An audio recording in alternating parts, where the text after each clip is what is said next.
Bismillahirrahmanirrahim. Assalamualaikum warahmatullahi wabarakatuh. Alhamdulillahirabbil alamin wa bihi nasta'inu ala umuri dunya waddin. Wassalatu wassalamu ala asrafil anbiya wal mursalin nabiyyina Muhammadin wa ala alihi washabihi ajmain. Rabbi shrah li sadri wa yassir li amri wahlul 'uqdatam min lisani yafqahu qawli, amma ba'du. Hadirin jemaah subuh yang dimuliakan Allah, marilah yang pertama dan utama kita memanjatkan puja dan puji syukur kehadirat Allah Subhanahu wa taala yang telah memberikan kita kekuatan dan kesehatan sehingga kita dapat melangkahkan kaki insyaallah dengan ringan ke masjid ini untuk melaksanakan salah satu perintah wajib dari Allah, yaitu sholat subuh secara berjemaah. Mudah-mudahan sholat subuh yang telah kita laksanakan baru saja menjadi amal ibadah kita yang mendapat ridho dari Allah Subhanahu wa taala. Amin ya rabbal alamin. Shalawat dan salam marilah tetap terlimpah curahkan ke haribaan Nabi kita, Nabi besar Muhammad sallallahu alaihi wasallam, revolusi akhlak yang telah membawa kita minas sayyiat ilal khairat, minal ma'siyat ila ta'at, minadh dhulumati ilan nur. Hadirin jemaah subuh yang dimuliakan Allah, mengingat tausiah dari Ustadz Suharyo 2 kajian Ahad pagi yang lalu, bahwasannya agar para da'i atau mubaligh ini jangan sampai mengangkat topik yang tidak dikuasai atau yang tidak dilaksanakan. Maka saya memilih-milih topik apa yang memenuhi kriteria tersebut untuk diangkat, untuk disampaikan beliau anni walau ayah kepada hadirin jemaah subuh ini. Sampailah kepada topik yang kebetulan sampai detik ini termasuk aspek yang masih terus diperjuangkan, yaitu bagaimana kita dapat melaksanakan sholat ini secara khusyuk. Karena terus terang ini untuk berbagi saja, bagi saya pribadi, perjuangan menegakkan sholat khusyuk ini sepertinya merupakan endless story, cerita atau perjuangan yang tidak boleh berhenti rasanya.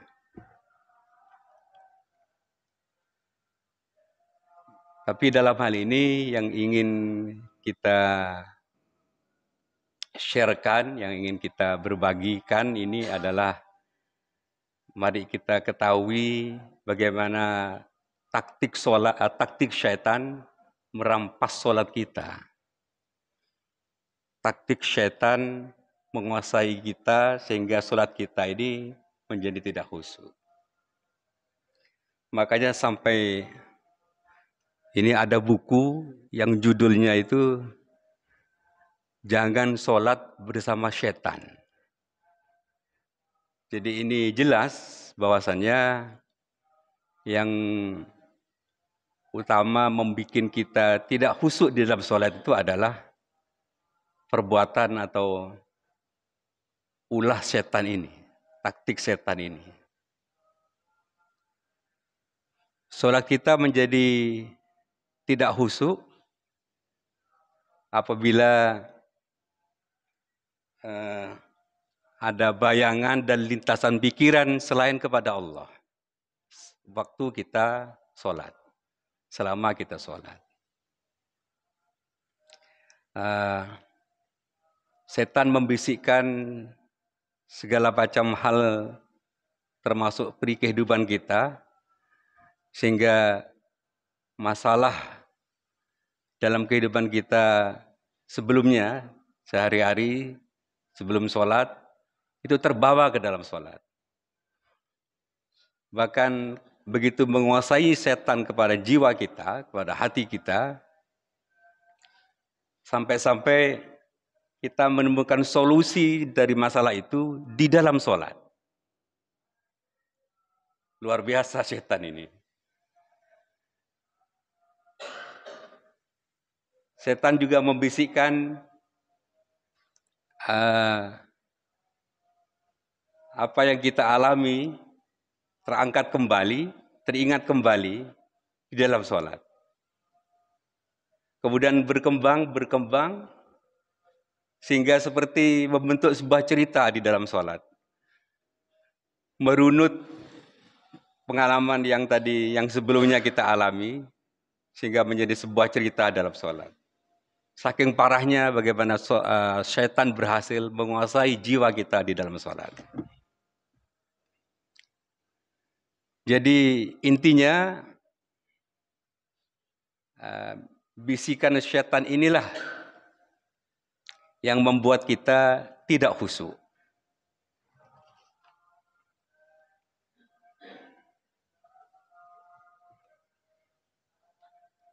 Seandainya kita langsung berlindung kepada Allah pada saat godaan syaitan itu muncul dalam pikiran kita, insya Allah tentu kita akan selamat.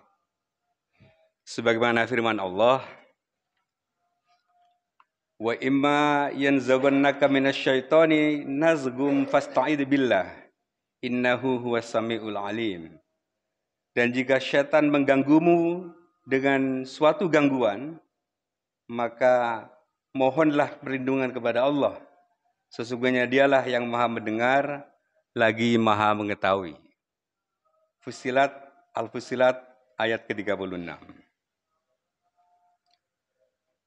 Namun seringkali tanpa kita sadari, kita memang tidak berlindung kepada Allah di dalam sholat itu. Sebaliknya kita justru memancing setan sehingga pikiran dan akal kita menerawang lebih jauh lagi. Dan jika setan telah mengetahui keadaan kita yang seperti ini, ia akan mengetahui celah-celah dan pintu masuk ke dalam jiwa kita. Hadirin jemaah subuh yang berbahagia, setan ini memang tidak menggoda manusia yang sedang duduk di klub malam, yang sedang berajojing di diskotik, yang sedang di tempat-tempat maksiat lainnya. Bagi setan itu sudah tidak perlu lagi, karena manusia yang berada di sana mungkin telah terjatuh dan dikuasai oleh setan itu. Setan ini justru menganggap bahwa tempat yang paling strategis baginya untuk menggoda manusia adalah ketika manusia mengerjakan amal ibadah terbaiknya, ketika dalam keadaan terdekat dengan Robnya, yaitu kita pada waktu melaksanakan sholat tadi itu. Itulah yang dia datangi dan dia goda. Dia bisikkan, dia rusak, bahkan dia rampas sholat kita. Itulah taktik setan yang pada intinya adalah menghembuskan bisikannya itu sehingga memalingkan hati kita, pikiran kita dari Allah Subhanahu wa taala. Hadirin jemaah subuh yang berbahagia, dalam kehidupan yang lebih umum, yang lebih luas, seperti apa sebenarnya skenario iblis menguasai hati ini? Ini diceritakan atau diterangkan oleh Ibnul Qayyim rahimahullah, menguraikan secara gamblang bagaimana iblis dan bala tentaranya menguasai manusia. raja kekafiran itu, yaitu iblis itu, ini instruksinya kepada bala tentaranya, berkata kepada para pembantu dan tentara-tentara setan itu. Kata dia, masuklah ke dalam hati sesuai dengan nafsu dan selera yang ia mau. Lihatlah tempat-tempat kesukaannya dan apakah yang ia sukai. Siapkan dan iming-iminglah dengan barang kesukaannya. Jika hati telah terpedaya dan mengikuti keinginan kalian, berarti kalian telah menguasai gerbang-gerbang hati, yaitu mata, telinga, lidah, mulut, tangan, dan kaki. Itulah gerbang atau lorong hati bagi setan untuk mereka kuasai. Kuasailah gerbang-gerbang itu dengan penuh kewaspadaan. Selama kalian bisa masuk dari pintu nafsu ke dalam hati, ia menjadi tiada berdaya, alias tertawan, dan penuh luka. Jangan sampai kalian biarkan ada tentara lain yang merebut gerbang itu dari tangan kalian. Karena mereka akan mengusir kalian dari singgasana hati. Jika kalian menang, bersungguh-sungguhlah untuk melemahkan dan memperdayakan serangan tentara-tentara hati, supaya mereka tidak bisa merebut kembali hati yang sudah kita kuasai. Tentara-tentara itu tidak akan berpengaruh apapun jika kita sudah memperlemahnya. Ini saya baca saja deskripsi dari skenario setan menguasai hati yang berupa instruksi raja kafir iblis tadi kepada bala tentaranya para setan itu. Dia melanjutkan, jika kalian telah menguasai gerbang-gerbang ini, cegahlah gerbang penglihatan, agar tidak digunakan untuk berpikir. Jadikanlah pandangannya itu hanya untuk menonton hiburan, atau hura-hura, atau menganggap baik segala hal yang buruk melalui pandangan, melalui mata, yang merupakan gerbang atau lorong tadi. Jika pandangannya tetap digunakan untuk berpikir, rusaklah dia dengan pandangan yang melalaikan, syahwat, dan menganggap baik segala hal. Menghalalkan segala macam cara. Senjata semacam itulah yang paling dekat, paling mengena, dan disenangi oleh nafsu. Kuasailah mata, karena dari situlah kalian akan mencapai tujuan kalian. Perintah setan, instruksi iblis pada setan. Sesungguhnya tidak ada suatu paling jitu yang digunakan untuk merusak Bani Adam melebihi penglihatannya. Karena melalui penglihatan mata, aku taburkan benih-benih syahwat dalam hatinya. Aku sirami ia dengan air angan-angan. Dan aku terus meniupkan angan-angan dan janji-janji sampai akarnya menjadi kuat. Kemudian aku kendalikan ia dengan kendali syahwat hingga benar-benar terlepas dari segala penjagaan dan pengawasan tentara-tentara hati. Oleh karena itu, jangan kalian remehkan gerbang hati yang bernama mata ini.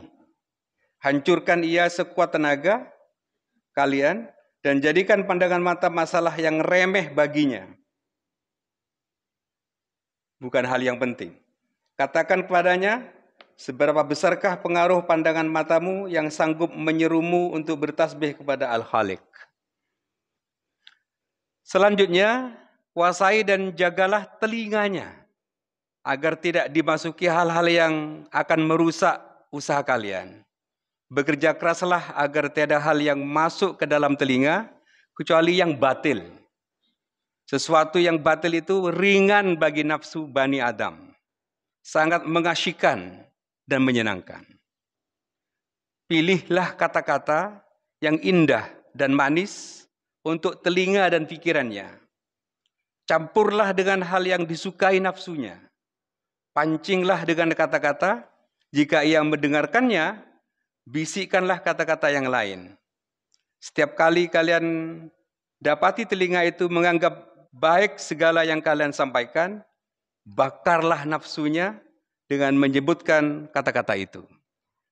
Jangan sekali-sekali kalian biarkan apapun memasuki gerbang ini, telinga ini, baik berupa firman Allah, sabda Rasulullah, maupun nasihat orang-orang bijak. Jika kalian kalah sehingga kata-kata baik itu berhasil memasuki telinga, halangilah ia dari memahami dan memikirkan secara mendalam semua kata-kata hikmah itu untuk menerimanya sebagai nasihat. Baik dengan memasukkan pemahaman yang berlawanan maupun dengan mengangkat dan membesar-besarkannya. Kemudian setan melanjutkan, bergeraklah kalian ke celah lisan. Lisan sekarang. Ia adalah celah terbesar. Lisan adalah celah pertama menuju sang raja, yaitu hati. Ajalah ia untuk membicarakan hal-hal yang merusak dan tidak bermanfaat baginya. Cegahlah agar ia tidak mengucapkan sesuatu yang bermanfaat, seperti zikir kepada Allah, beristighfar kepadanya, membaca kitabnya, menasihati hambanya, dan berbicara dengan ilmu yang bermanfaat. Misi kalian dalam menduduki celah ini ada dua hal. Yang tidak penting misi mana dari keduanya yang berhasil kalian lakukan karena keduanya sama. Dua misi melalui gerbang lisan ini. Pertama, berbicara hal yang batil. Orang yang berbicara dengan hal-hal yang batil adalah saudara kalian. Ia adalah tentara dan pembantu terhebat kalian. Wah, berarti yang suka nyebar kebencian dan hoax itu adalah saudara setan, saudara iblis, dan menjadi tentaranya iblis bahkan. Yang kedua, misi yang kedua, diam dan tutup mulut dengan kebenaran yang ia ketahui. Orang seperti ini juga saudara kalian, yang tidak mau berkata-kata, membisu, padahal dia tahu yang benar. Bedanya yang ini bisu, sedang saudara kalian yang pertama tadi bisa berbicara. Boleh jadi yang keduanya ini lebih bermanfaat untuk kalian. Setan selanjutnya, ketahuilah pembantu terbesar kalian untuk menduduki celah ini adalah berdamai dengan nafsu, yaitu nafsu amarah. Kalian harus saling membantu dengan nafsu ini. Dukunglah ia untuk melawan nafsu mutmainnah. Berusaha keraslah untuk mematahkan dan memudarkan kekuatannya. Tiada jalan kecuali dengan memotong pasokan untuknya. Wahai pasukanku, manfaatkanlah dua tentara agung yang kalian tidak akan kalah dengan keberadaan keduanya. Yaitu yang pertama, tentara yang bernama ghaflah atau lalai. Buatlah hati Bani Adam melalaikan Allah dan alam akhirat dengan segala cara. Ia merupakan sesuatu yang paling bisa membuat tujuan kalian tercapai. Jika hati sudah lalai dari Allah, dengan mudah kalian akan mengalahkannya. Tentara yang kedua adalah tentara yang bernama syahwat. Hiasilah syahwat di hati Bani Adam dengan percantiklah ia di mata mereka. Gempurlah mereka dengan kedua tentara ini. Demikian hadirin jemaah subuh yang dirahmati Allah. Hal-hal yang kita perlu ketahui tentang bagaimana taktik setan, siasat setan atau siasat iblis beserta para setan tentaranya di dalam menguasai hati kita, di dalam menghancurkan khususnya sholat kita, merampas sholat kita, dan juga menguasai hati sehingga kita menjadi jauh dari Allah dalam kehidupan kita juga sehari-hari. Untuk kita waspadai. Segala yang benar datangnya dari Allah. Mohon maaf apabila ada yang tidak berkenan, yang salah. Kita tutup dengan doa kafaratul majlis. Mudah-mudahan bermanfaat. Subhanakallahumma wa bihamdika. Asyhadu an la ilaha illa anta. Astaghfiruka wa atubu ilaik. Ihdinas siratal mustaqim. Wassalamualaikum warahmatullahi wabarakatuh.